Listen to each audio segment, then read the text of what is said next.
আসসালামু আলাইকুম সবাইকে। এই ভিডিওতে আমরা মিকচুরেশন রিফ্লেক্স নিয়ে আলোচনা করব।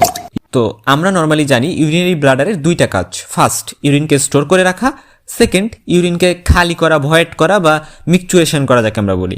তো মিকচুরেশন কি প্রসেস সেটা আমরা অলরেডি বুঝে গেছি, যেটা হচ্ছে সেই প্রসেস যার মাধ্যমে ব্লাডার যদি ফিল্ড হয়ে যায় বা ব্লাডার যদি ভইরা যায় তাহলে সেটাকে আমরা ইমটি করি বা খালি করি।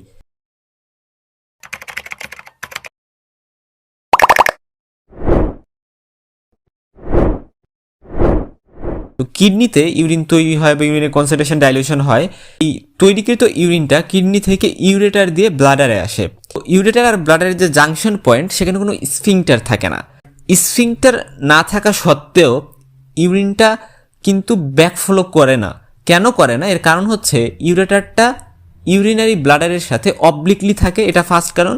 এবং সেকেন্ড কারণ হচ্ছে যে আমার ইউরেটার আর ইউরিনারি ব্লাডার এদের যে জাংশন, ওই জাংশনে ইউরেটারের একটা কনস্ট্রিকশন থাকে। ইউরেটারের যে টোটাল মেইনলি 3টা কনস্ট্রিকশন, তার মধ্যে ওয়ান অফ দ্য কনস্ট্রিকশনস হচ্ছে এই ইউরেটারও ভেসিকুলার কনস্ট্রিকশনস। এবং এই কনস্ট্রিকশনটা ওয়ান অফ দ্য রিজন যে কারণে আমাদের ব্যাকফ্লো করে না ইউরিনটা ইউরিনারি ব্লাডার থেকে কিডনির দিকে। ইউরিনারি ব্লাডারের যে অ্যানাটমি সেটা আমাদের একটু জানা থাকা লাগবে। ইউরিনারি ব্লাডারের সাধারণত দুইটা মেজর পার্ট। First, body. তো বডিটা হচ্ছে উপরের যে পার্টটা, এটাকে আমরা বডি বলি। তো এই বডির যে ওয়াল, এই ওয়ালটা স্মুথ মাসেল দ্বারা সমৃদ্ধ। এবং এই স্মুথ মাসেলের একটা স্পেশালাইজড নাম আছে যাকে আমরা বলি ডেট্রুসার মাসেল। এবং এই ডেট্রুসার মাসেলে অনেক অনেক গ্যাপ জাংশনস থাকে, ফলে যখন কোনো কন্ট্রাকশন হবে বা রিল্যাক্সেশন হবে, সব কিছু মাসেলে কিন্তু খুব দ্রুত ওয়াইড স্পিড হবে, ফলে সবগুলা মাসেলের যে ফাইবার আছে সব একসাথে কন্ট্যাক্ট করবে বা একসাথে রিল্যাক্স করবে। লোয়ার পার্ট, এই লোয়ার পার্টটাকে আমরা নর্মালি নেক বলি। নেকের পোস্টিরিয়র এসপেক্টে একটা ট্রাইঙ্গুলার মাস্কুলার স্ট্রাকচার আছে, এটাও স্মুথ মাসেলের তৈরি, যেটাকে আমরা বলি ট্রাইগন। তো এই ট্রাইগনটা খুবই স্পেশাল, কারণ এই যে আমরা বলতেছিলাম যে ইউরেটার এসে ইউরিনারি ব্লাডারে ওপেন করবে, কোথায় ওপেন করবে? এই যে ট্রাইগনের মাথার উপরে দুই দিকে দুইটা ইউরেটার কিন্তু ওপেন করে।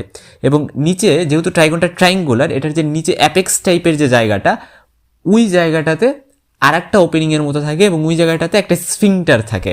স্ফিংটার মানে একটা মাস্কুলার স্ট্রাকচার, মাসেলের তৈরি একটা স্ট্রাকচার। সো ওখানে একটা স্ফিংটার থাকে যেটাকে আমরা বলি ইন্টারনাল ইউরেথ্রাল স্ফিংটার। এটাও স্মুথ মাসেলের তৈরি স্ফিংটার। সেই জিনিসটা খুবই ভালো করে মাথায় রাখতে হবে, কারণ হচ্ছে যে স্মুথ মাসেল মানে ইনভলেন্টারি, এটার উপর আমাদের কোনো ইচ্ছাকৃত কন্ট্রোল নাই বা আমরা ভলেন্টারিলি এটাকে কন্ট্রোল করতে পারবো না। ইন্টারনাল স্ফিংটার, যেটা ইন্টারনাল ইউরেথ্রাল স্ফিংটার, এর নিচে আরেকটা স্ফিংটার অবস্থান করে যেটাকে আমরা বলি হচ্ছে এক্সটার্নাল ইউরেথ্রাল স্ফিংটার। বাট এই স্ফিংটারটা স্কেলিটাল মাসেলের তৈরি, খুবই ইম্পর্টেন্ট। আর স্কেলিটাল মাসেলের তৈরি মানে সেটা ভলেন্টারি মাসেল এবং ভলেন্টারিলি আমরা কিন্তু কন্ট্রোল করতে পারবো। এই বিষয়ে আমরা খুব বিস্তারিত একটু পরেই জানবো। আমরা জাস্ট বেসিক অ্যানাটমিটা কিন্তু জানি না নিলাম। মিকচুরেশন রিফ্লেক্স হচ্ছে একটা স্পাইনাল রিফ্লেক্স, অর্থাৎ স্পাইনাল যে কর্ড আছে সেই স্পাইনাল কর্ডের সেন্টার দ্বারাই মেইনলি আমাদের মিকচুরেশনটা মেইনলি বা ফান্ডামেন্টালি কন্ট্রোলড হয়। তবে এই যে রিফ্লেক্সটা, এটাকে যদি আমরা ফ্যাসিলিটেট করতে চাই, অর্থাৎ আমরা ইচ্ছাকৃতভাবে ফ্যাসিলিটেট করতে চাচ্ছি বা এটাকে ইনহ্যাবিট করতে চাচ্ছি বা বাধা দিতে চাচ্ছি, এই কাজগুলো কিন্তু হায়ার সেন্টার দ্বারা কন্ট্রোলড হয়। নর্মালি যে মিকচুরেশন রিফ্লেক্স সেটা শুরু হয় ইন্ট্রাইউটেরাইন, অর্থাৎ মারপেটে থাকা অবস্থায় যে 5th মান্থ বা 5ম মান্থ বা মাস, এই সময় শুরু হয়। এবং এটা পিওরলি অটোনমিক থাকে 3 বছর পর্যন্ত কাইন্ড অফ। অর্থাৎ পিওরলি অটোনমিক বলতে বোঝানো হয়েছে যে স্পাইনাল কর্ডই কন্ট্রোল করতেছে 3 বছর পর্যন্ত। এখানে কোনো ফ্যাসিলিটেট করার জন্য কেউ নেই বা ইনহ্যাবিট করার জন্য কোনো হায়ার সেন্টার্স কাজ করতেছে না, অর্থাৎ হায়ার সেন্টার্সের কোনো কন্ট্রোল এখানে নাই। এবং এটা না থাকার ফলে যেটা হয়, বাচ্চারা কিন্তু কোনো কন্ট্রোল নাই ওদের ইউরিনেশনের উপরে। আসছে কইরা দিছে, সারা শব্দ করতে পারতেছে না বা কোনো একটা সাইন দেখাইতে পারতেছে না যে আমার ইউরিনেশন আসছে, আমি ইউরিনেশন করব বা আমি ওয়াশরুমে যাবো দেন ইউরিনেশন করবো। সো বাচ্চাদের ক্ষেত্রে এই বিষয়টা কিন্তু নাই। ওরা যখন আসবে, যখন একটু ফিল হবে, ব্যাস ওরা ইউরিনেট করে দিবে বা ওরা মিকচুরেট করে দিবে। সো এই যে বিষয়টা যে হায়ার সেন্টার্সের কোনো কন্ট্রোলের উপর নাই, এই কারণেই কিন্তু ওদের এই বিষয়টা কিন্তু কমপ্লিটলি ইনভলেন্টারি বা কমপ্লিটলি অটোনমিক একটা জিনিস কিন্তু ওদের ক্ষেত্রে হয়। বাট যখন 3 বছর বা তার বেশি হয়ে যায় বয়স, তখন কিন্তু আস্তে আস্তে ওর কিন্তু যে হায়ার সেন্টার্সের কন্ট্রোল সেটা স্থাপিত হয়, যখন নার্ভের মাইলিনেশনগুলো কমপ্লিট হয়, ফলে এটার কন্ট্রোলও পাওয়া যায় এবং যার ফলে খুব সহজেই বাসায় বলতে পারে বা ও নিজে নিজে ওয়াশরুমে গিয়ে কিন্তু মিকচুরেট করতে পারে। এখন আমরা ব্লাডারের যে ইনারভেশন বা নার্ভ সাপ্লাই সেটা নিয়ে একটু জানি। নর্মালি ব্লাডারটা সিম্পেথেটিক প্যারাসিম্পেথেটিক অর্থাৎ অটোনমিক সাপ্লাই পায়, পাশাপাশি এটার সোমাটিক সাপ্লাইও আছে। ফার্স্টে আসা যাক সিম্পেথেটিক নার্ভ সাপ্লাই। তো সিম্পেথেটিক নার্ভ সাপ্লাইটাকে আমরা থোরাকো লাম্বার আউটফ্লো বলতে পারি। থোরাসিক 12 থেকে লাম্বার 2 স্পাইনাল সেগমেন্ট থেকে হচ্ছে মেইনলি হাইপোগ্যাস্ট্রিক নার্ভের সহযোগিতায় সিম্পেথেটিক নার্ভ সাপ্লাইটা পেয়ে থাকে। এই সিম্পেথেটিক যে নার্ভ সাপ্লাই ইউরিনারি ব্লাডারের ক্ষেত্রে এর কাজ হচ্ছে ইউরিনকে ধরে রাখা বা ইউরিনকে ফিল করা, অর্থাৎ ইউরিনারি ব্লাডারটাকে রিল্যাক্স করতে সাহায্য করা, পাশাপাশি ইন্টারনাল যে ইউরেথ্রাল স্ফিংটার আছে সেটাকে ক্লোজ করে রাখা বা আটকে রাখা।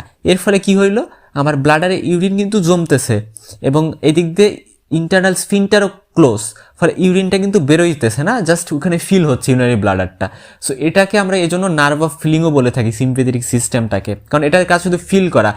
সো মিকচুরেশন প্রসেসে কিন্তু এটার কোনো কন্ট্রিবিউশন নাই, এটা জাস্ট ফিলই করে যাইতেছে। কিন্তু প্যারাসিম্পেটিক যে নার্ভ সাপ্লাই সেটা হচ্ছে স্যাক্রাল 2, 3, 4 যে সেগমেন্ট আছে স্পাইনাল সেগমেন্ট, এটার সহযোগিতায় পেলভিক নার্ভের মাধ্যমে মেনলি সাপ্লাইটা আসে এবং এর কাজ হচ্ছে opposite to the sympathetic system, কারণ এটা মিকচুরেশনে হেল্প করে। এটা আমাদের যে ব্লাডার আছে ব্লাডারটাকে কন্ট্যাক্ট করাবে এবং কন্ট্যাক্ট করালে ইন্টারনাল যে স্ফিংটারটা আছে ইন্টারনাল স্ফিংটারটা হচ্ছে রিল্যাক্স করবে বা খুলে যাবে, ফলে ইউরিনটা কিন্তু নিচে চলে আসবে। তো এভাবে কিন্তু প্যারাসিম্পেথেটিক যে সাপ্লাই এর ফলে কিন্তু মিকচুরেশন হেল্পড হচ্ছে। অপরদিকে সোমাটিক যে নার্ভ সাপ্লাই এটাও স্যাক্রাল 2, 3, 4 স্পাইনাল সেগমেন্ট থেকে আসে, বাট এক্ষেত্রে হচ্ছে পুডেন্ডাল নার্ভের সহযোগিতায় আসে এবং এই পুডেন্ডাল নার্ভটার নর্মাল ফাংশন হচ্ছে আমাদের যে এক্সটার্নাল ইউরেথ্রাল স্ফিংটার আছে এটাকে ক্লোজ করে রাখা।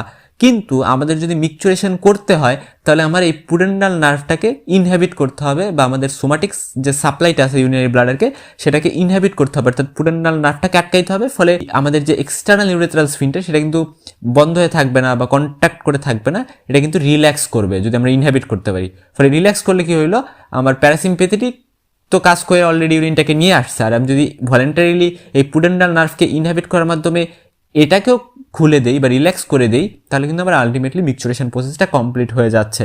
সো এই যে হচ্ছে নার্ভ সাপ্লাইয়ের সাথে সাথে আমরা কিন্তু কিভাবে কাজ করে এটাও আমরা কিছুটা জানা নিছি।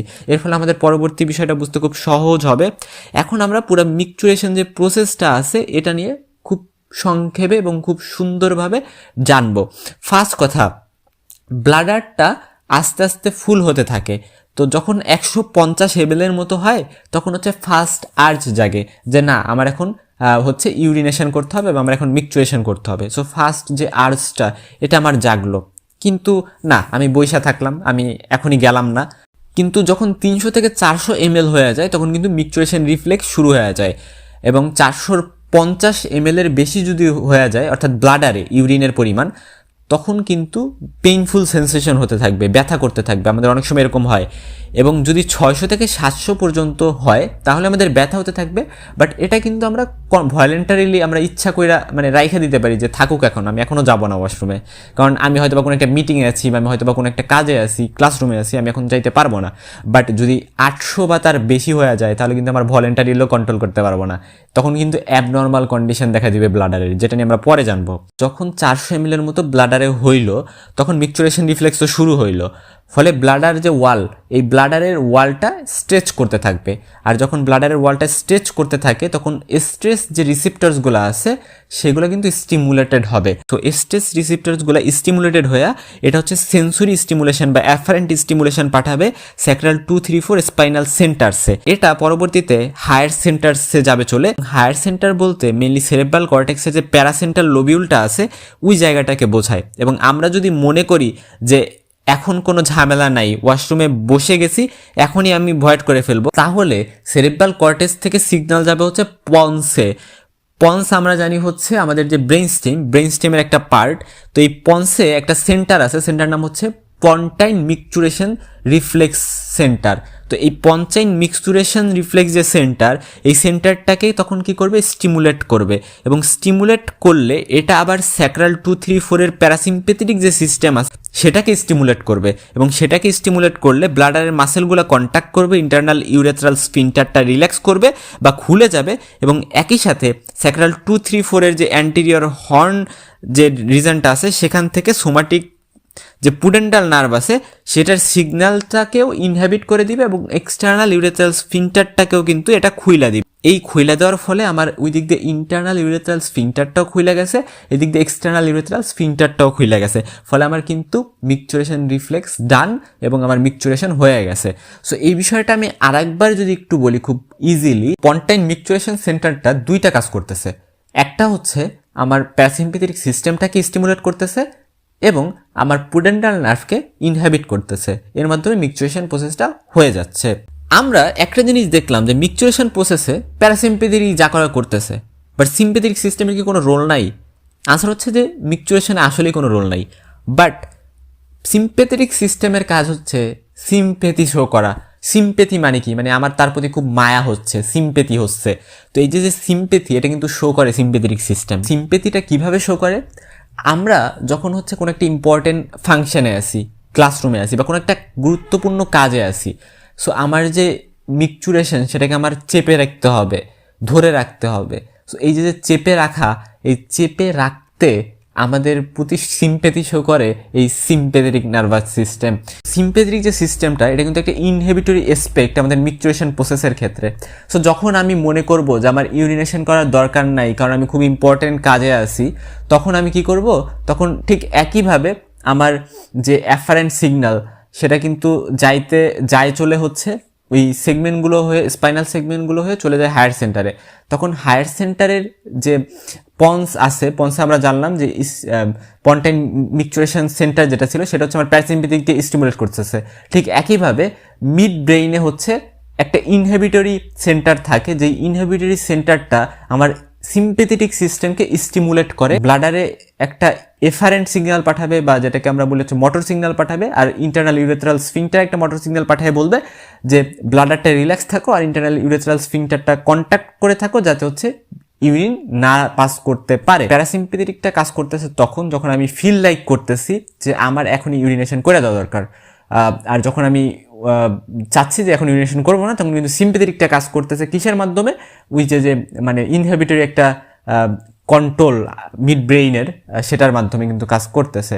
এবং এর ফলে কিন্তু আমাদের যে সোমাটিক যে সাপ্লাইটা ছিল পুডেন্টাল নার্ভ, এই সিম্পেথেটিক যদি স্টিমুলেটেড হয় তাহলে কিন্তু এই পুডেন্টাল নার্ভটাও স্টিমুলেটেড হবে এবং এটাও কন্ট্যাক্ট করে রাখবে, অর্থাৎ এটা ইনহিবিটেড হবে না। সো আশা করি বোঝা গেছে। আমরা যদি প্যারাসিম্পেথেটিক বিষয়টা বুঝতে পারি তাহলে সিম্পেথেটিক বিষয়টা তার ঠিক অপোজিট, অর্থাৎ এটা যদিও মিকচুরেশন হেল্প করতেছে না, বাট এটা কিন্তু আমার মিকচুরেশনকে আর আলাদা বাধা দিয়ে রাখতেছে, আমি একটা ভলেন্টারি কন্ট্রোল করতে সাহায্য করতেছে। আমার প্রয়োজনীয় মুহূর্তে আমার সিম্পেথেটিক দরকার, এজন্যই তো সিম্পেথেটিককে বলি আমরা emergency, right, nerve of emergency. তবে এখানে একটা কথা আছে, এবং কথাটা হচ্ছে যে আমি কিন্তু চাইপা রাখতে পারবো, তার একটা লিমিট আছে। আমি যদি সেই লিমিটটা ক্রস করি, অর্থাৎ 800 ml বা তার বেশি যদি জমা যায়, তাহলে কিন্তু আমার ওই সিম্পেথেটিক দিয়েও কাজ হবে না, তখন কিন্তু অ্যাবনর্মাল কন্ডিশন ক্রিয়েটেড হয়ে যাবে। সো এই জিনিসটা একটু মাথায় রাখবো। এবং আরেকটা ইম্পর্টেন্ট কথা, যে ইউজুয়ালি মেয়ে যারা থাকে বা ফিমেল যারা থাকে, ওদের কিন্তু মিকচুরেশন না করে সেটাকে ফিল করে রাখা বা ব্লাডারটাকে ফিল করে দেন অনেক পরে মিকচুরেট করে, এরকম একটা টেন্ডেন্সি কিন্তু থাকে, এবং এই টেন্ডেন্সির কারণে কিন্তু ওদের ইউরিনারি ট্র্যাক্ট ইনফেকশনও বেশি হয়। এই বিষয় নিয়ে আমরা পরবর্তীতে অ্যানাটমিতে জানবো, বাট ফিজিওলজিতে আমরা জাস্ট এটা জেনে রাখলাম যে মিকচুরেশন প্রসেসটা কেমনে হয়। সো আশা করি সবাই খুব ভালো করে বুঝতে পারছো, এবং যদি কোনো কোয়েশ্চেন থাকে অবশ্যই কমেন্ট সেকশনে জানাবা। দেখা হবে পরবর্তী ভিডিওতে।